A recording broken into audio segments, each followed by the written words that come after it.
Looks like I've gotten shorter or something. We're live. It is 12:05. Hopefully everybody's doing well on this Thursday.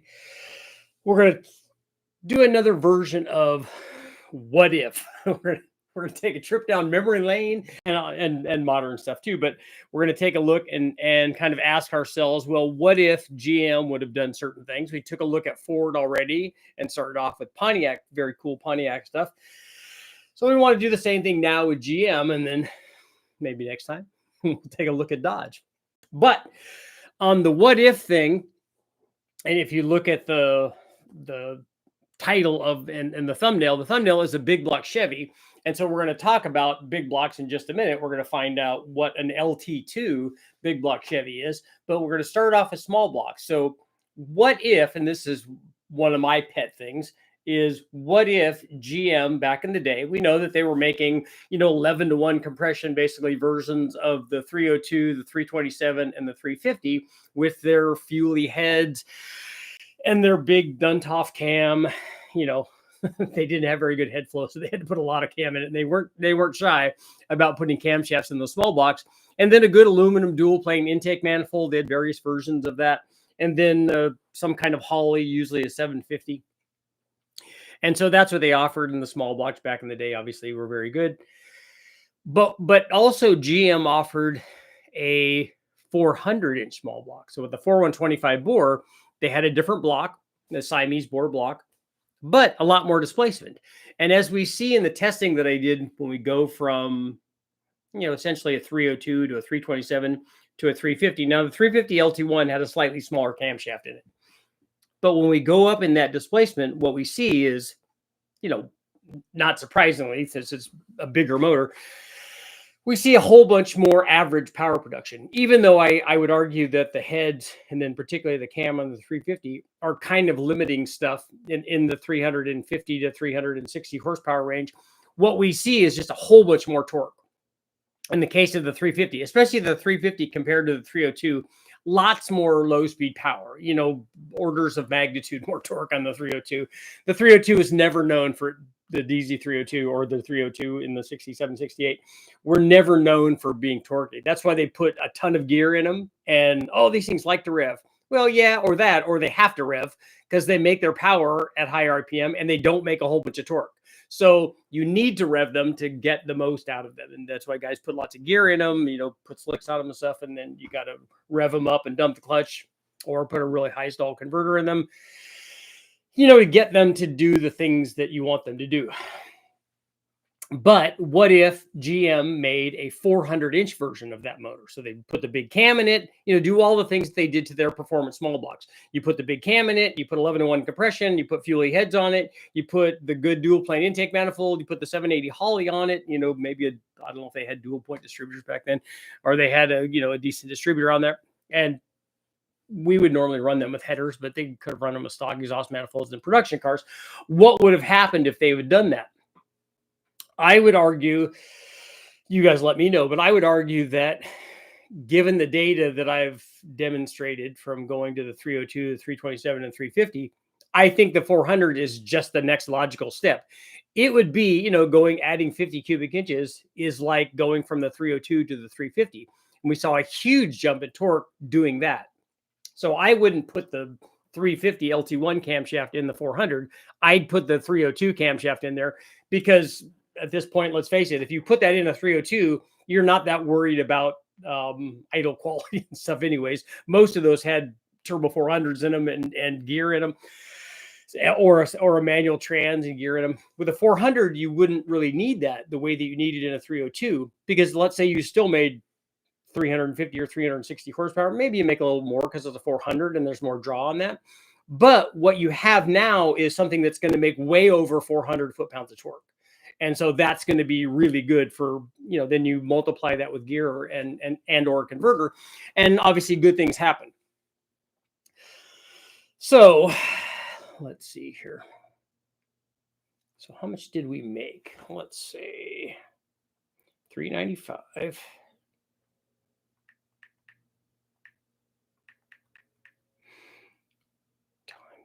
400.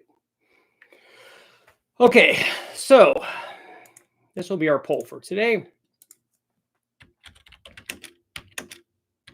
We're going to call it a DZ402, 400-inch motor, instead of a DZ302.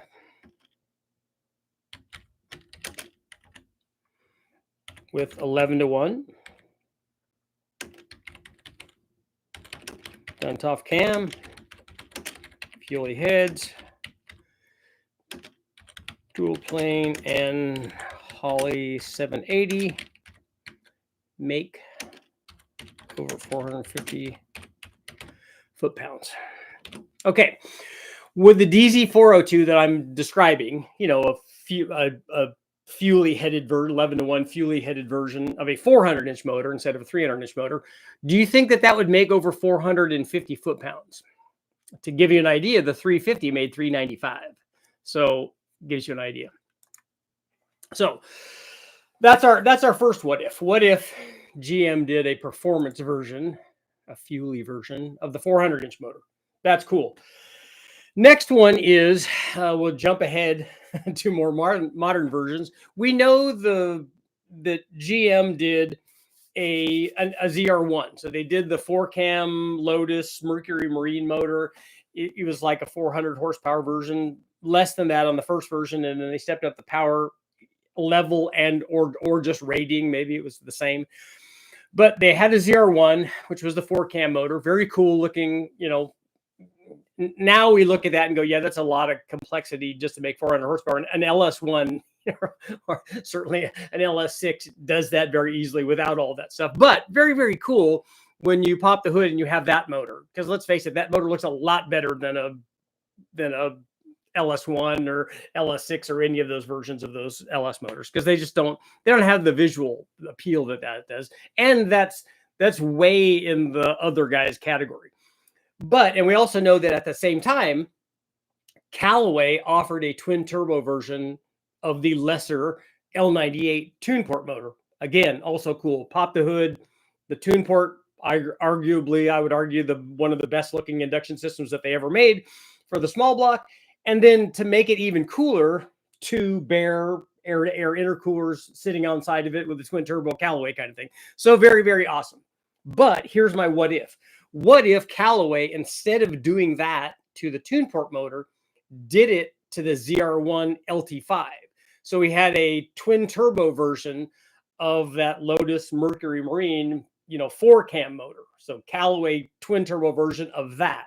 So we're starting with 400, and then you add, even if you added 7 or 8 pounds or whatever, it'd be pretty easy to get to like 600. So it'd be way more than either the original 400 horsepower ZR1 or the 380 or so 390 horsepower Callaway twin turbo L98. It would have been a genuine kind of, I mean, those were supercars back in the day, but even more of that. It'd been a whole nother level of supercar, because it would have had 50% more power.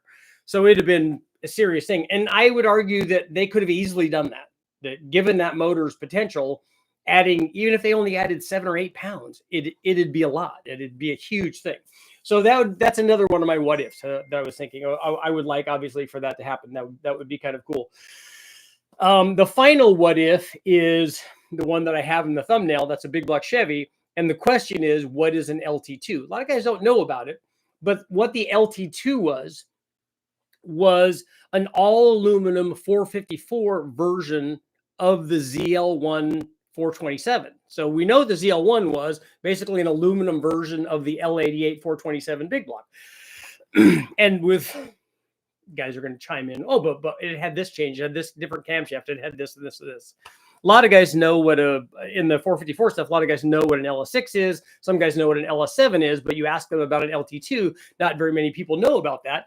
And that's because it was only an experimental thing. It was a continuation that engineers said, hey, we're going to make a 454 version of that 427 all aluminum motor, because the only thing better than that would be a bigger version of that. We know that just like we're talking about with the 400-inch version of the 350, a 454 version of the 427, obviously even better, bigger, makes more torque, you know, so it's more drivable with those gigantic camshafts in it. So that's the LT2. what if GM made that version of the LT2 and then at least offered it as a crate motor version, like they did with the LS7. The LS7 was a cool crate motor, not a production motor. They were thinking about it, but they didn't put it in cars actually. And neither did they do these experimental, because this was 1970. And so they were already thinking, they already had edicts that said, hey, look, you guys are going to be having to get the lead out, basically, is the way that they put it. And then subsequently we saw compression ratio drops and all that stuff. But it would have been cool to have, like I said, even as a crate motor, a 454 version of that, would have been awesome, because they were successfully doing the aluminum motors in bigger than 427 displacements in Can-Am already. So they knew that it would work, and they knew that it would make power and all that. So that's my other what if. LT2, big version of the ZL1, which is famous, only put in 2 Corvettes, and I think, I don't know, 69 or 70 Camaros or something, and then minus the other ones that were, because this is something that the engineers would do, is they would put them in like test mules and stuff. So that we got to drive it around we need one of those. So we put it in a car and drive around the track and do cooling tests or do 0 to 60 tests or quarter mile tests or top speed tests or whatever thing that they could, put in their paperwork to fill out so that they could go do cool stuff with it. I'm hoping that engineers were like that they would be sitting at the local pub or whatever going, hey, we need to get one of those. Joe over there in big block section they've got an all aluminum big block. Oh, we definitely need one of those. Let's put it in a truck. Let's put it in a Camaro. Let's put it in an Impala. We definitely need to do those. So that's what I'm hoping that the engineers were like in my version of the GM world. That's what they did. So let's see what you guys got going on.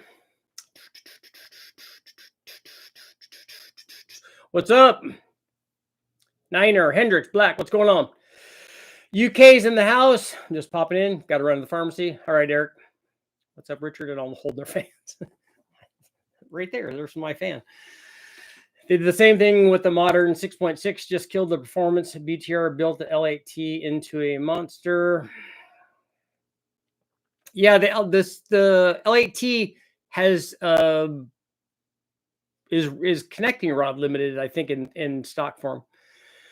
It'll make 448 foot-pounds. So you did the math on it already? That's smart. I just did that too. Grandfather of the terrible North Star. Richard, checked your videos and couldn't find anything. Have you tested a BTR stage 3 camshaft 227 240 something? Can that take an LS with ported heads to 450 horsepower?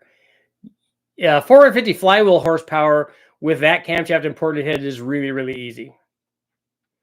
Do you think the Vortec V3 SCI is too small for a mildly cammed LY6? It depends on what your desired power level is. What you should do is go on to Vortec's website, find that blower. They will have specs on that blower and tell you how much power that blower can make. When you're looking at that, understand that they're very conservative. In every instance on the listing that they list for their blowers, we've made more power than that. And they know that. They just don't want to say, hey, look, it's this, but this is the normal range that we recommend for the maximum RPM or whatever. And depending on what combination you run it on, because it's going to vary the boost and stuff and the efficiency, racers are doing this over here. they're making quite a bit more than that. David, what's going on? Afternoon, guys. Long time no see. Cruising. I've been busy, missing the live feeds. Tommy, what's going on? Richard wondered if a T5 trans is going to be enough for my 351 Windsor aluminum head thumper cam. Yeah, I've used them on blower 302s a lot, and we have done drag racing with them, endless road racing. What I'm not is terribly abusive on transmissions. I'm a road racer, so I come from let's save the parts kind of thing. So it depends on the T5 life, depends on how foolishly aggressive you're shifting, and then also how much you're hooking up and how much power you're hooking up versus how much weight. So it's more related to transmission abuse than it is to strength of the transmission. Oh, these things break all the time. And I never broke one of them in all of my time that I had my factory T5, which included road racing it with a supercharged 302 in World Challenge and Bridgestone Supercar, and taking it to with a Vortec on it for 85,000 miles on my car, road racing it out at the Silver State at top speeds, doing road course action with it, doing drag strip stuff occasionally. Bigger is better till it's no longer affordable or will not fit. Also, fuel economy over 200,000 miles of driving. Yeah, I think guys doing L88s and ZL1s and LS6s and LS7s, I don't think fuel mileage was high on the checklist for those guys. They would just get the 300 horsepower or 327 and with the 308 gear.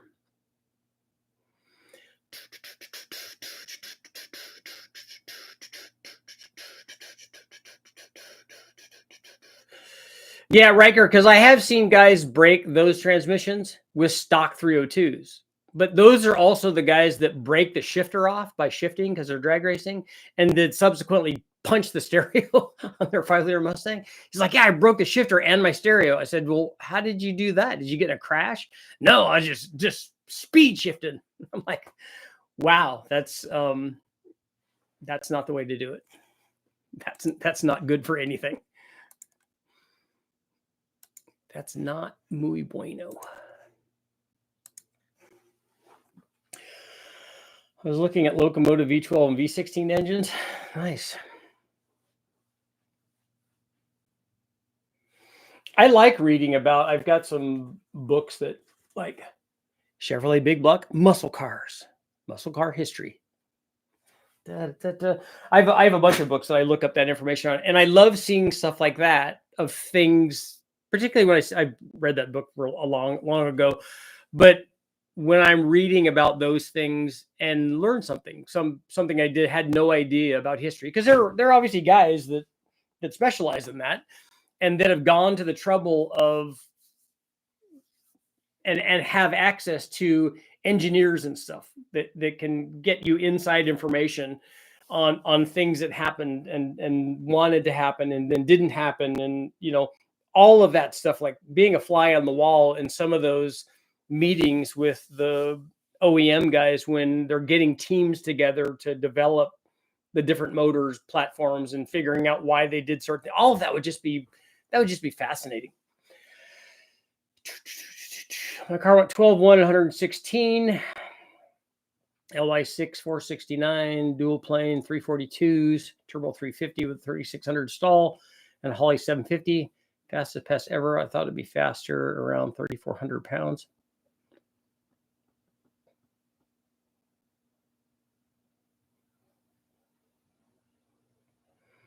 What size tire is that? And what is the RPM that you're going through the lights at? I'm thinking that thing needs more gear.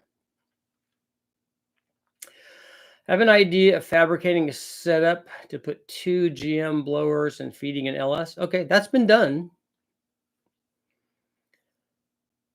What I've seen, Pontiac V8 Pinnacle is 477 to 480 inches. My personal opinion. So that's what you like, and that's the 462 stuff I've seen on strokers.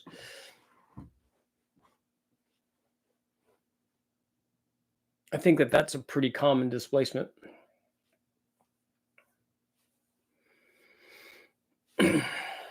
I have a 400 block that I bought for a Pontiac.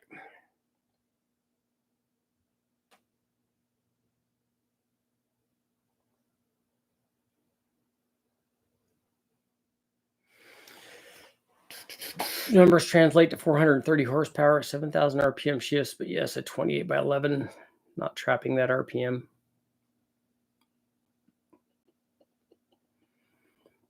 An LY6 should make a lot more than that at the flywheel.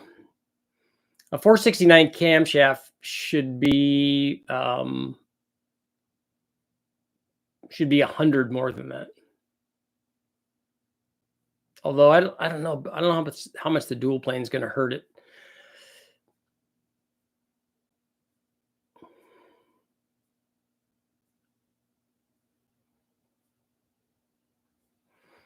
So I'm looking for if I have any gun guys out there, I'm looking for better optics, a better scope. It's actually just for this is it's a pellet gun. So it's a 1250. It's a game. Let's see. GAMO. 1250, and the scope is, I don't know, it's whatever came with it. I'm sure it's just a cheap one, but I want a different scope on it because I'm going to be doing, I want to do some stuff where I'm measuring velocity and stuff of that. And then I want to talk about different drops at different distances and stuff. I just like the technical aspect of it.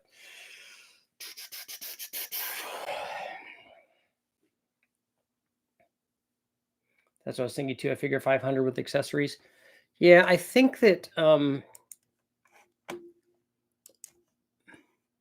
stock one I think was 543 with that camshaft in it, I think.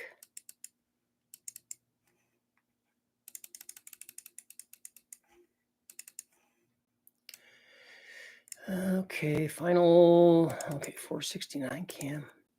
Yeah, 543 at 6600, and then 492 at 5200. But that was with the truck intake manifold, I think. LS3 intake manifold, so the same thing.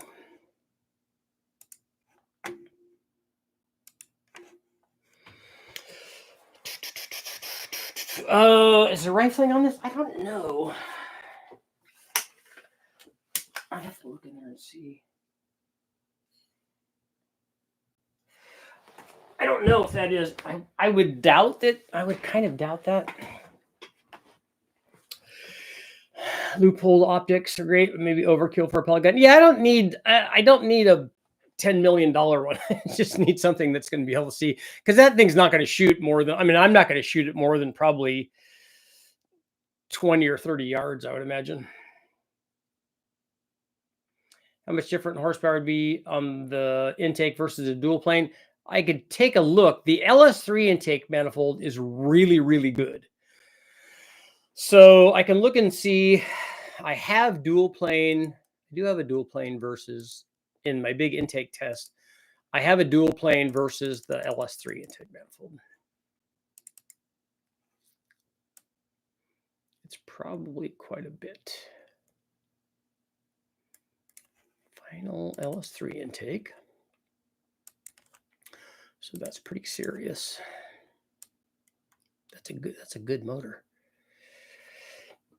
Victor Jr.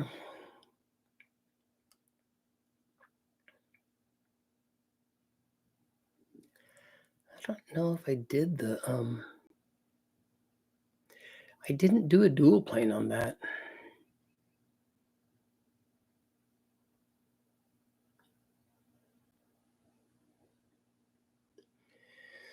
Did the dual quad, single. I didn't do that. Let's see if I ran another test where we ran.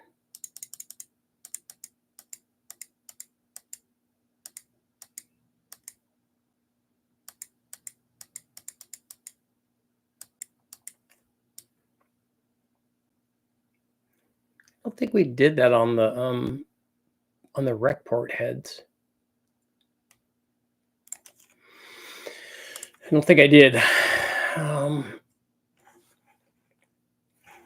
I know on the 6-liter head test,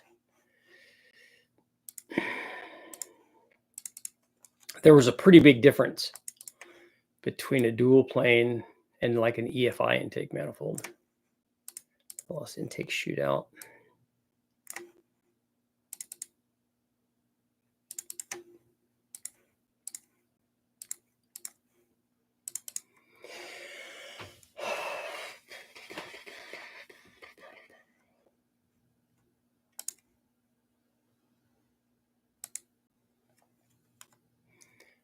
$468 versus $494.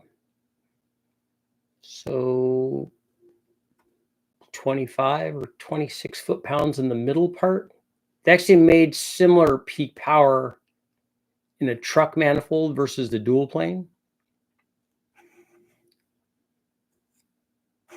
But I tend to think that a fast would be more like an LS3 in this comparison,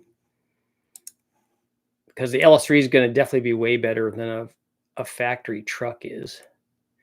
Even if we looked at let's look at a Trailblazer SS. Trailblazer SS is up 20 at the top and a ton in the middle. 68 versus 511. So it could be a lot on the dual plane. Bushnell, yeah, I've seen their stuff. With that says a single plane the solution. It's not. I think a single plane is going to make a lot less average power than the dual plane is on your combination. A drop of oil in the chamber adds some combustion, really makes. Yeah, dieseling the pellet guns is a pretty big thing. Helps it seal and ignites because you're compression firing it. What determines when it's time to go up in spring pressure, the aggressive ramp rate of the cam, the amount of lift or RPM stability? Well, you don't get stability with just spring pressure. It's also spring frequency. It's a critical thing to match the spring frequency to the ramp rate of the cam. And also to make the cam lobe itself be stable. So you can't just get a bad cam lobe and then cure it with spring rate. In fact, spring rate can make that situation even worse. What's your formula for piston ring gap? 6.5 thousandths per inch of bore. You're going to notice the brake barrel pellet guns are very hard on scopes. The reason being is that the real recoil goes in both directions.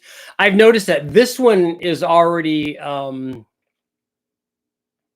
needs to be recited. It's already off from shooting previously, and these things have a lot of recoil. It's not like it hurts your shoulder, but there seems to be a lot of movement in the gun.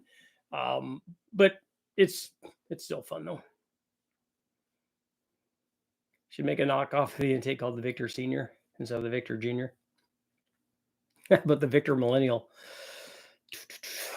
The bullet will drop 16 feet in 1 second. The pellet, you mean? I wouldn't do it versus time. I would do it versus distance.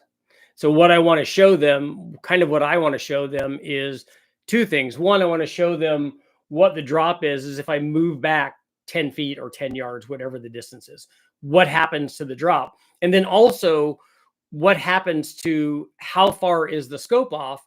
And then also, how many clicks do we need to get it back in line with that change? And this will be specific, obviously, to this gun and this pellet. And also, what the repeatability is. Because these are just, you get a box or a bag or a tin of pellets. How repeatable are those? Like, what's the sealing fitment? What's the tolerance, basically, of the pellet? I think all of that stuff is interesting. You'll need a made-for-air rifle scope for that air gun. The recoil is different than a regular rifle. Looking for the best size, at least 1,000 horsepower capable turbo for an L29, 496. Looking for a good balance of response to back pressure. Truck setup, daily driver truck setup. But you need a daily driver and you need 1,000 horsepower. If you're doing a 496, then any of the T6 S475s will work. You get a chance, Richard, pick up a Pontiac 301 4-barrel or 2-barrel or better. Pontiac 301 TA Performance 303 could be built from it. Not a 2.48 stroke like the 303, but a 3-inch stroke. Ditch the 301 head. I'm not thinking about building one of those. Was not on my list. But yeah, thanks. That would be cool. But the one that I would do if I was building a 303 and wanted to do that, I think Evan's doing that. I don't know if his is a 300-inch motor or not. I'd have to ask him, but he's doing a Ram 5 version of that.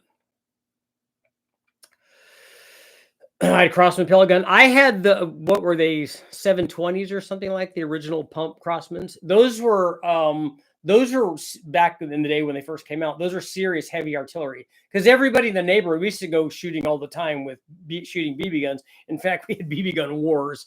And then when people brought that stuff, we're like, yeah, we can't do this, because you'd limit the guy. Okay, you got a Crossman 720 or whatever. And back then they had wood stocks and the wood pumps on them, and then they went to the plastic stuff later on.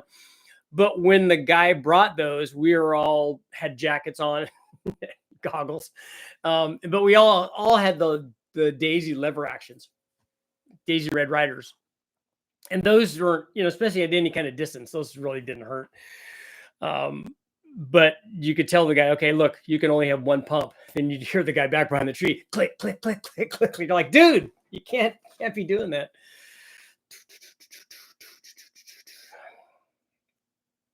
And in fact, I think I might still have the Crossman somewhere. It's a later one though, the plastic one. Have you seen the new performance design solutions intake for the LS3? Just turned it into my builder, Motor City. Yeah, I have tests up already on that intake manifold. We tested that long ago. I have one of those, in fact. Caps for my attention. You just ask the question. I try to answer every question. Wizard, good afternoon. Machine shop just called. LS3 stock Pro 65 bore has 7,000 piston to wall. Should I bore and go to a 4070 bore? Any suggestions for boost? What ARP rod bolt should I buy? I wouldn't buy, if you're keeping the stock rods, I wouldn't put rod bolts in it. I just use stock ones. You can go to a 4070, I think, on that LS3 block. Everybody makes pistons for those. Artillery hold, usually have to sight the gun in for the pellet that you're shooting. There can be huge differences in groups. Each pellet you'll shoot. Yeah, I'll be learning all that stuff. I bought some mass-produced stuff, and then some of the more expensive ones. And so I want to try shooting those, but I have to get, I want to get a stand and stuff, but I want to get so that the scope is sighted in, and so that it's accurate by itself. And then the accuracy variance will just be me. Why do you think they never made a performance 400 small block? No market for it. Cylinder rolls are too thin. It's all of that. I don't think that it's not a cylinder wall thing. I think that we came into the fuel crisis and the emissions crisis right as that thing was introduced, and so I don't think that it. I don't think it had a chance. It just wasn't introduced early enough. Pellet guns in Canada max at 495 feet per second. Yeah, this is 1250, but yeah, they do have 2000 feet stuff. They have stuff that has more a higher speed than a 22. I'm not too interested in that and maxing that stuff out, but it's pretty cool. Bottle rocket wars, yep, yeah, we did have those too, and we had we used the garbage can lids, the aluminum garbage can lids, as shields for any, like persimmons or apricots or anything that you had, that oranges, whatever you could throw at people. More than 3 pumps in old Crossman. Yeah, it was not good. I've watched a boatload of your videos. I know you've made a ton of cam test videos, but to save me a lot of time researching, what would you say is the best low-end torque cam for the LS?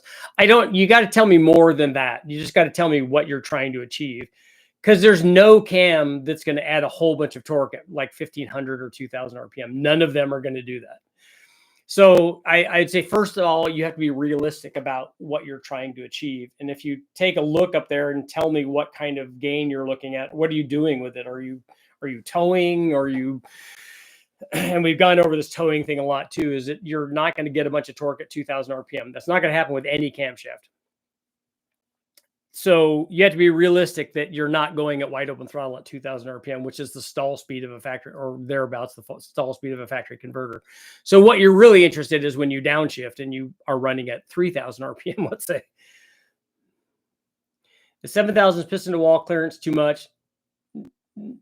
7,000 piston to wall on what kind of piston? So the piston manufacturer will tell you what they want for piston to wall clearance. 7,000 is on the high side, but depending on what kind of alloy they use for their piston, forged pistons will obviously have more than cast or hyper-protective pistons. Should I use ARP head studs? Yeah, I like the ARP head studs for stuff. Just make sure if you're going to machine it and you're using MLS gaskets that you machine the surface for use with an MLS gasket. Baraska makes a line of pellet rifle scopes. I have a wholesome red dot with a 3 power magnifier that folds out of the way. Oh, cool. When it folds back, is it always still the same?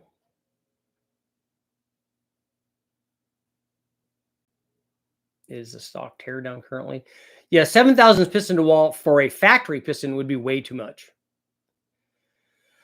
Stock LQ9, GT45, water meth, 3,500 stall, 672 gears. Wow, you weren't afraid to use gearing in that.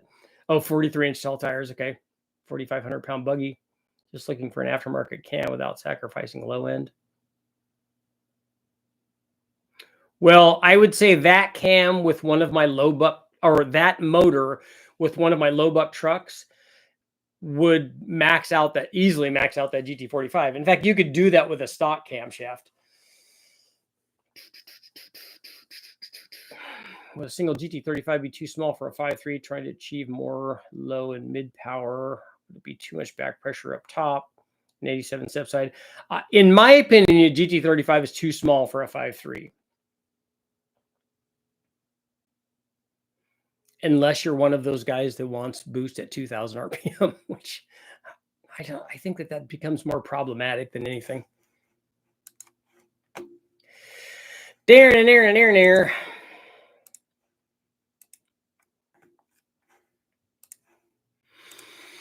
And for the guys who are watching, not particularly the live feed people here, because you guys have heard this spiel, but for other people that will be watching this after this is over, make sure that you check out my store. We've still have cams and spring packages on sale. So the gentleman that was asking about the camshaft for the LQ9, the low buck truck cam and springs, the $79 springs, those packages are still on sale from Black Friday. So go check that out at richardholderperformance.com, and you can take a look and still get the good deals. We're just calling them holiday sales up through Christmas, because I know Christmas is a tough time. Everybody's spending money and stuff. So we're trying to help guys out and keep the sales there, even though there's just not, you're learning as a business person, there's really not that much profit in this stuff. But it's a good cam and good springs. And I think one of the things also to pivot away from that, but that's good information. We also have L7 lifters and the bigger cam, the Truck Plus camshaft, and then injectors, because you're going to need bigger injectors with making more power. I'm assuming if you have a turbo, Alex, already, that you have bigger injectors. If not, we have those on sale too. But I think what I'm going to do with a live feed tonight is I'm going to have you guys help me.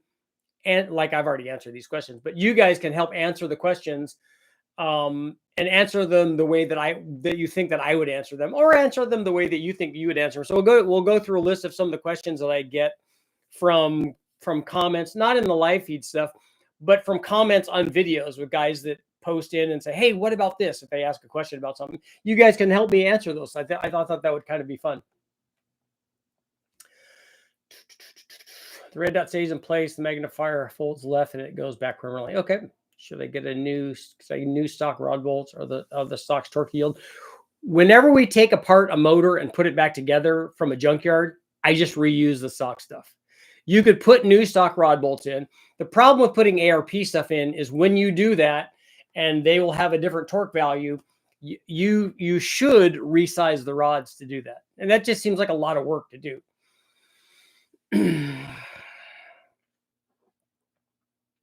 7,000ths on a 2044 aluminum piston isn't that bad. Yeah, like I said, on a forged piston, that's within the realm of reasonable piston to wall.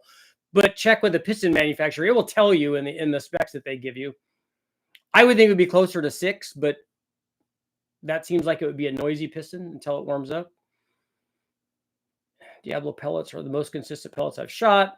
10.5 grains for 177, 15.8 for 22. Those pellets shoot amazing groups. Richard, I'm fiendishly curious about this LT2 454. Is it rare? Yeah, it's rare, and that there were probably only maybe 1 or 2 ever done. It doesn't say specifically in that book how many they made, but it was only an engineering thing. It was only the engineers getting together and making, it may have just been one, making this 454 version of that, and they named it the LT2 because just in case it ever went into production. But they made a quickie version of the 420 of that 427 ZL1 motor, but made it with a 454 stroke and put a different rod in and a different piston. What did it come in so we know what donor rids look for? It didn't come in anything. You would have to go back in time to when GM was doing this in 1970 and get the motors off of the dyno to do that. Got a good one. How would a 402 big block and a 400 small block versus go? The big block should win if you made sure that they had to have, if the caveat was that they had to have stock heads on them. Because a big block could have a big block rec port head, which flows 100 CFM more than a stock small block does. So it has it just has so much more head flow that it could make more power. And on the 402 big block, you had an aluminum head option for that also, because the L89 head option was available on the 396 402, the 427, and the 454. Which would have been cool that they had aluminum heads on all those, just every one of them from the factory, just to make them lighter. That would have been cool. But so if you mandated that they had stock heads, the big block would definitely win that.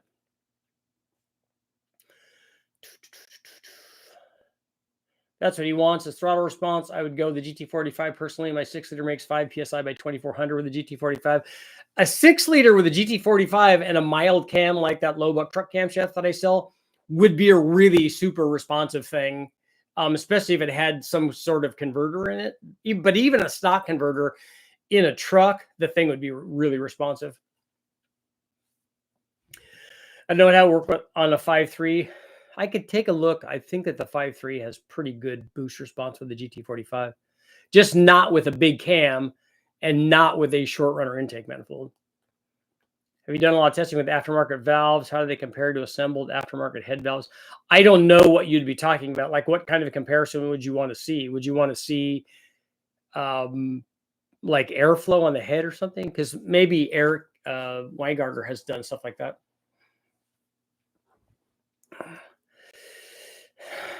Visitor 777, thank you very much. I was leaning toward your camp, so that's what I need to know. Also, thanks for all the videos you make. Really help me figure out what I need. Happy to help. And this is a good place to come when you have questions. I try to get people, because I get lots of emails and messages and stuff. And I'm like, look, dude, and especially guys that ask like, hey, I didn't know if you'd see this, but here's my whole combination and here's my 8 questions. I'm like, look, I can't answer a text like that. There's just way too much going on, but you'll have fun if you come over to the live feed. And then you can ask, hopefully, those questions one at a time, and then I can answer them or other guys can answer them. That's why we come here. I can answer all the questions, just add more boost. That is always the answer. What do you mean resize the rods? Well, when you have a fastener on there that has more clamp load on it, you distort the rod. And so what can happen is the bearing clearance, the bearing tolerance can change. The clearance between the bearing and the crankshaft can change. You can distort the rod by doing that. And so most times when you put new rod bolts in there, you have to resize the rod. At least the machine shops will recommend that you do that. Richard, check out Voro Motors Roadrunner. Okay, what is that? Just tell me about it. What is it? Have you ever seen the 5 cam? Let's see, what was it? Have you ever seen the 5 cam 354? Yeah. Yeah, where they're using the center cam to drive overhead cam stuff. Don't need 1,000 horsepower daily, but just making sure I have room to grow. That's good. That's good thinking. That's thinking ahead. Make sure you have enough injector also and enough pump for that growth. High parasitic loss drivetrain, 4L80, transfer case, 1 ton, 38-inch tires. Yeah, that's going to be a lot less tire at the wheel. I mean, a lot less horsepower at the tire than just having a manual trans and a small tire. Getaway, what's going on? Quinn, I missed the Pontiac 303 live a few nights ago. I want to let you know that published Pontiac V8 heads all casting numbers is skewed, tested at 12 inches of water. But all of the testing that I would look at would be at 28 inches. I don't think that the Pontiac heads flow very much, even tested at 28 inches. I don't know where you're getting this 12-inch thing. I don't know what numbers you're looking at. Do you have any way to run a 3.9 V6 Chevy and run boost on it? I don't, only because I don't know what bell housing that uses, and I don't know what harness that uses. Don at DCI Pontiac in his live said Super Duty 455s flow 260 on his bench. Okay. Is an LH9 4-digit capable engine? Yes. That aluminum 5.3 is good. More boost makes the engine more better. Exactly. It's a more and more thing. It's just science. That's right. I had my 70 Ram Air 4 614 heads flow tested on the Superflow. They flowed 250 at 500 at 28 inches. Okay. So anything you see online, Pontiac factory iron head flow test is rehashed bad data. I don't look at that. I look at somebody that actually flowed them. The Stan Weiss stuff, he probably has Pontiac flow data. How much boost do you think you'd see on a stock 200 horsepower 4.3 with a stock pulley M90? Like, have you been like it would have been from the factory mid 90s? I think you probably see it'd be interesting because the compression would be higher, but I think you'd see about what you see on the 3800. I'm thinking it's probably 6 or 7 pounds. Gen 6 454 twin GT45s, camshaft springs injector. So are you trying to make 1,500 horsepower? Because that's what those turbos will do. So if you're trying to make less than that, I would recommend different turbos. But yes, you would need a camshaft. You would need different springs. You'd need different injectors. And again, my question is, how much power do you want to make? Old school DZ302 small block, FUELIE. What is your question about that? Because the DZ302 wouldn't be a FUELIE motor, wouldn't be, unless you're talking about the FUELIE head that are double humped. Then yes, it had those. Who's doing AMC turbo research? I don't know.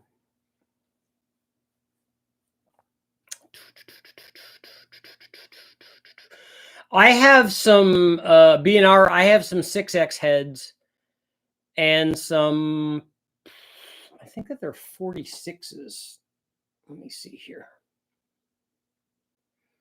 I have 3 sets of Pontiac heads that I'm selling that I need to get rid of. So one is a set of 6X. Those are later heads. They say B287 on them, I think. I think that's what that is. And they say M12. And then I have a set of 46 heads that say, I don't know, something 288.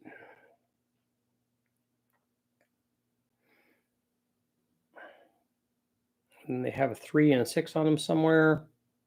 And then another 6X heads that say M4. And then is that a D056? So I can flow test all of those on the flow bench at West Tech.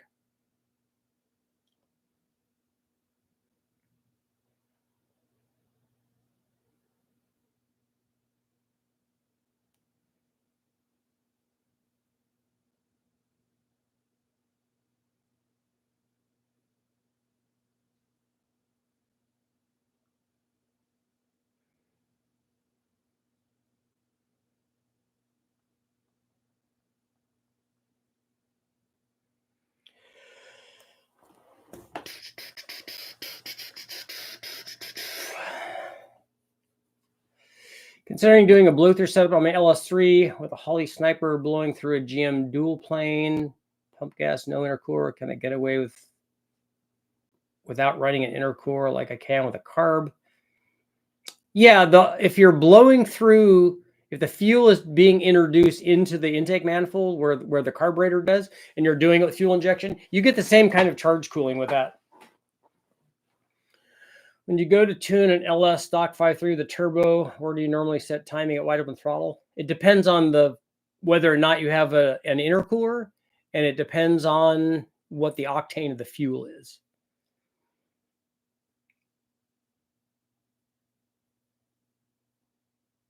BNR, I'm not relying on data on the internet to compare Pontiac heads. So every information, every flow data that's out on the internet is not bad. That would be a myth.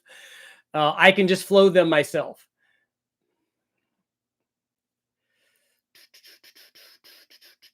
'46 is a Pontiac 350 head, 73 6X heads, B6H, 6X 6X-8, 6X. Yeah, one of them is a 4, which is probably 351. Do you reuse the stock main bolts on the LSs? I do. All the big bang motors like including the one that made 1200, 13, 14, and 1500, they all reused all of the bolts, all of the main bolts, all of the rod bolts, all that stuff was reused. 6X455 is usually a 6H.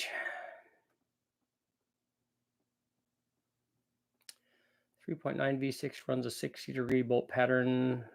Same as is it the same as a 3800 or 3.8?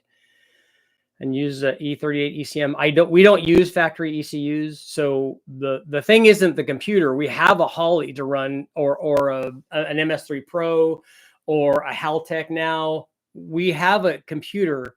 The thing is the harness to run it. 6X4 350 has 100 cc chambers. I don't know if that's a.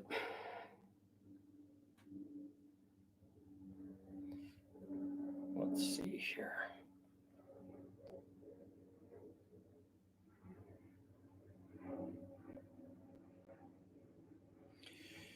It's not a 6X-4, it just says M4 on it.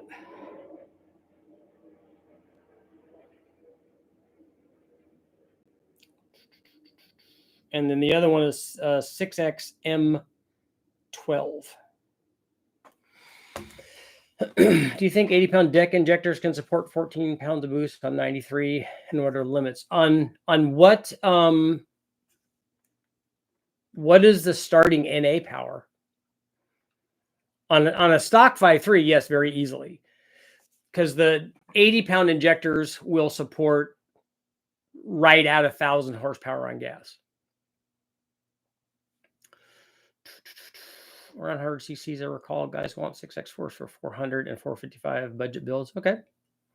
Well, all of that stuff is for sale because I need to get rid of that stuff for her, and also that 4-speed Muncie transmission. The M2, I think it's an M20. It's not or an M21. It's not a rock crusher. It's the non-rock crusher version. How's her pole doing? And she has some other things that he was going to put in that car that he was building, some performance parts that he bought for it. But a DZ402 with 11-to-1 Duntov cam, FUELIE heads, dual plane, and Hooley 780 make over 450 foot-pounds. 79% saying yes. We'll end our poll. There's a stamped pad secondary numbers for the stock AC bracket is. I didn't see. I know what pad people are talking about, but these don't have any stamping there.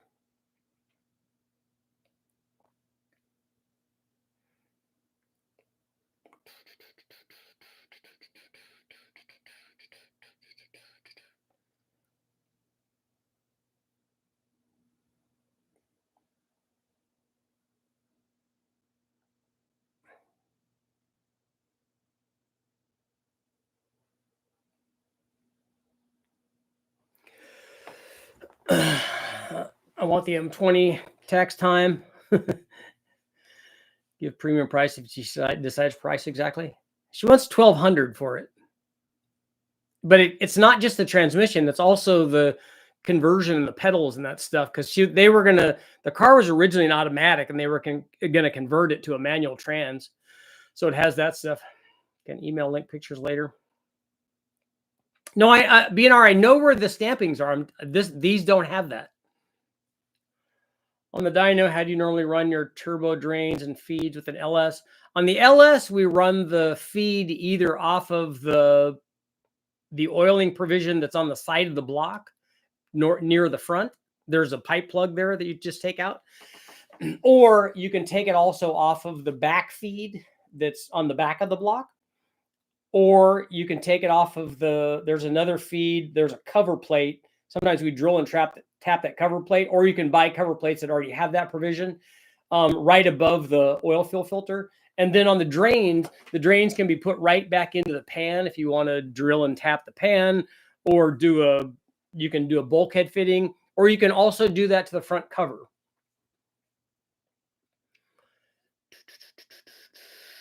You ever have a case of don't meet your heroes when it's coming to driving and owning a vehicle? I did have that happen coming into this industry and meeting some of the people that you read about, like at SEMA and stuff. Some of them that I've met are wildly better than expected. John Lingenfelter is a perfect case of that. He was the most awesome guy ever. Other guys that I've met, not so much. Just gigantic egos, and just not people that I would want to sit down and have a drink with. Maybe over-the-counter replacements. I don't know. I'll take a look again and see. Take some more pictures of it. But I could put all of that on a skid and send it to you if you're interested in it. I could send you all the Pontiac stuff. Just a whole one-shot deal. You get a bunch of free extra stuff. BTR truck Norris with springs, 1.9 Magnuson blower, stock bottom end, Gen 353, makes 8 pounds at 6,000, 2,400 pound mid-engine rail on 40s. Oh, that would be cool. Watch your video on different lift cams and how it affects power. I'd like to see what the lift rule circle track cams make at 425 or 450 lift. Circle track cams do really well. They usually have lots of duration and a really, really tight LSA. And then they have to work on the lift rule. And so they also have heads that are optimized for that lift range.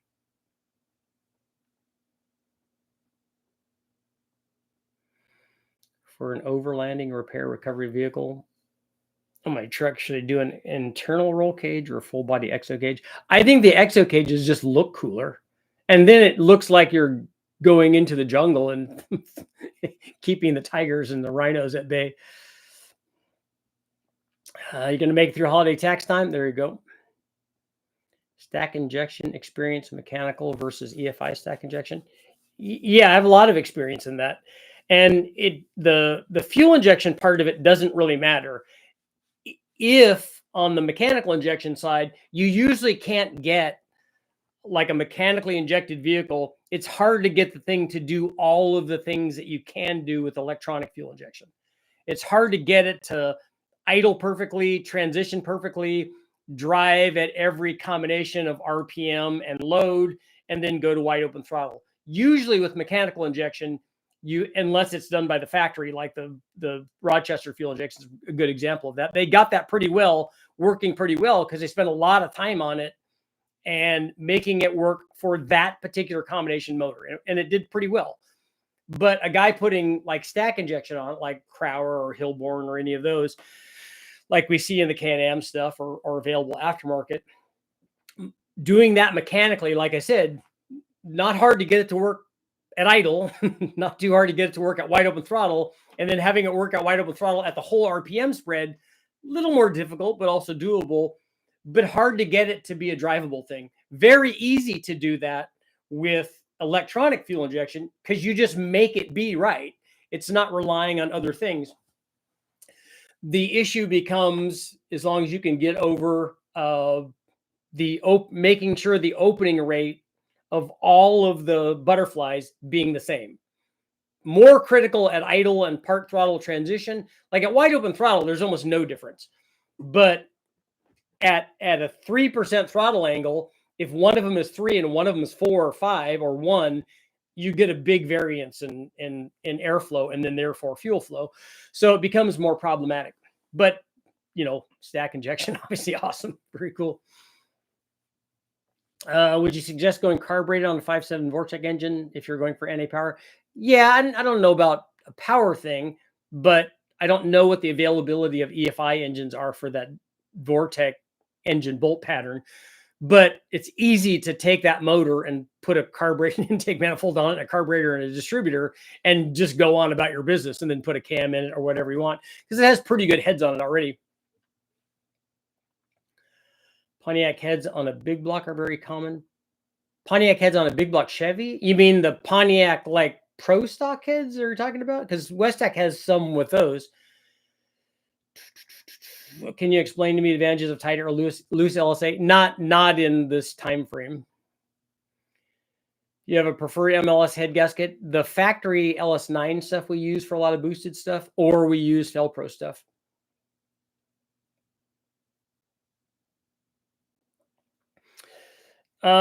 Prestige. I don't know. I have no idea what those motors make. I don't even remember what they're rated at or anything. And having never run one on the dyno, it would be hard for me to say.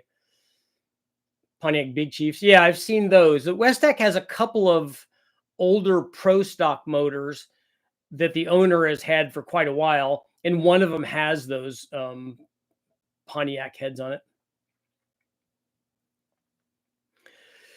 Building a DZ302 for a 2-frame Can-Am race car. Okay, cool.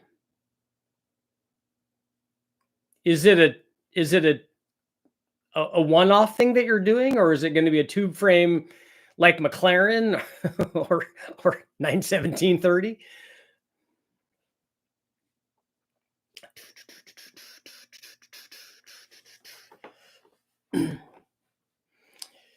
777. We don't have any gaskets right now up on the channel for sale, but obviously we have those cams and injectors and things. My thanks for the advice, Richard. What's your daily driver? My daily driver is a 2002 Silverado truck, and it's all stock, because I know that's going to be your next question. I have other vehicles, but that's the thing that I drive on a daily basis.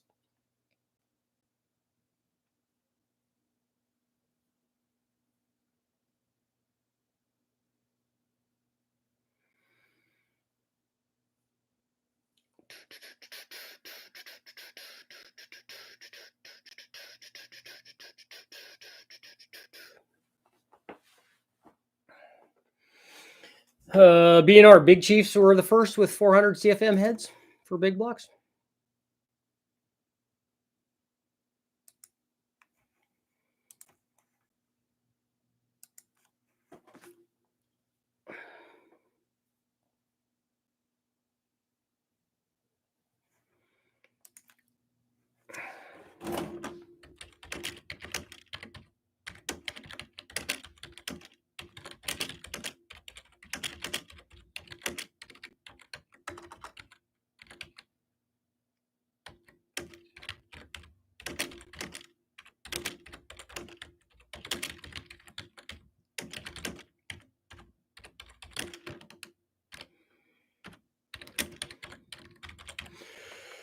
So I'm answering a question for a guy, telling him to join the live feed because he has a whole bunch of questions.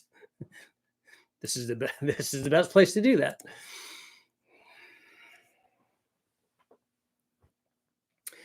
Do you know anything about Subarus? Yes. You should add boost to it. It's rated at 145 horsepower and 265 foot-pounds.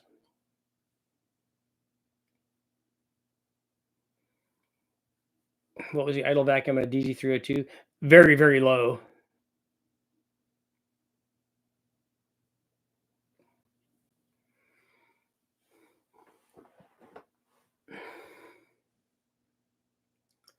Power Nation showed that headers and 1.7 rockers are worth 50 horsepower on a 60s industrial motor. What did that 60s industrial motor start out making?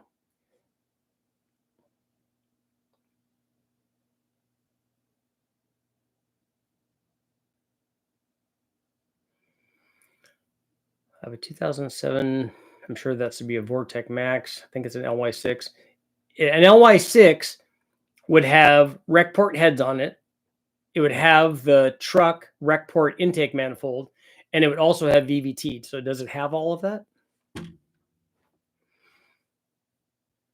It would not have flat top pistons in it. It would have valve relief pistons in it because it has to have valve reliefs if it has VVT. Currently in the market for a Panther car, so I'm binge watching all your 2-valve content. Quinn, a good friend of mine road raced a Subaru back in the day.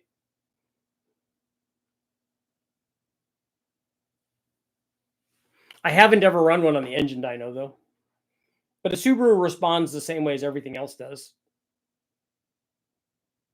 I just don't know what limits are on that because we've never tried to tax one.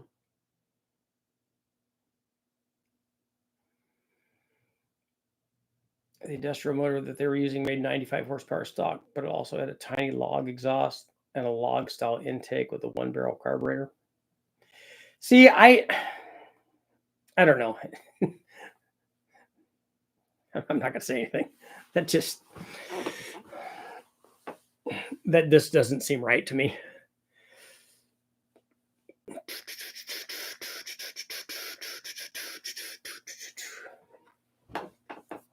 We got 1 more minute.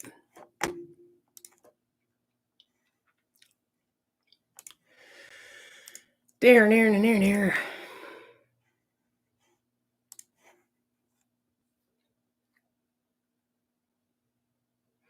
So Prestige, if that's how those things respond, then you should definitely do that.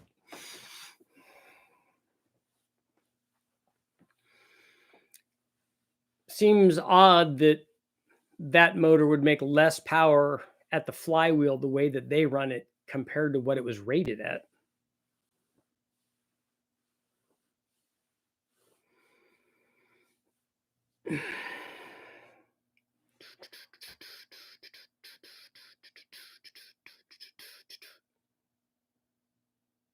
So what did that 292 make that I ran that had a 1-barrel carburetor? I don't even remember now. Was it 110 or 120 or something like that?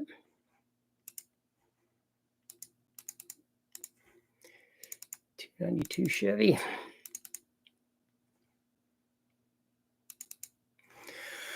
Final stock intake, 158 horsepower and 266 foot-pounds of torque.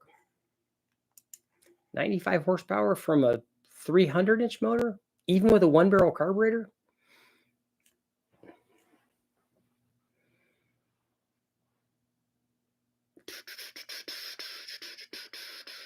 It wouldn't surprise me if more rocker ratio on a very, very mild cam would be worth power, because the combination wants more cam, and what you're essentially giving it is a little bit of that. And so you can see big gains. When something really wants camshaft in it, putting even a little bit of that, you get gains from that. So it wouldn't surprise me if that happened. How many dyno charts do you have on your PC? Oh, thousands and thousands and thousands of them. Because I have, on one motor, I might have, I don't know, on just one motor, I might have 700 or 800 runs on it. The Vortec Max has higher compression than the regular LY6. A Vortec Max then might be like a flat top piston than like the LQ9. And so it'd have essentially the same compression as an LQ9, which is like 10-1 or something, 10.1, because the rec port head is going to have almost the same compression or the same combustion chamber size as the 317 head. Motor they're running was a carbureted industrial version rated at 90 horsepower and 200 foot-pounds. Okay. So did that version also have a different camshaft and like lower compression or something then too?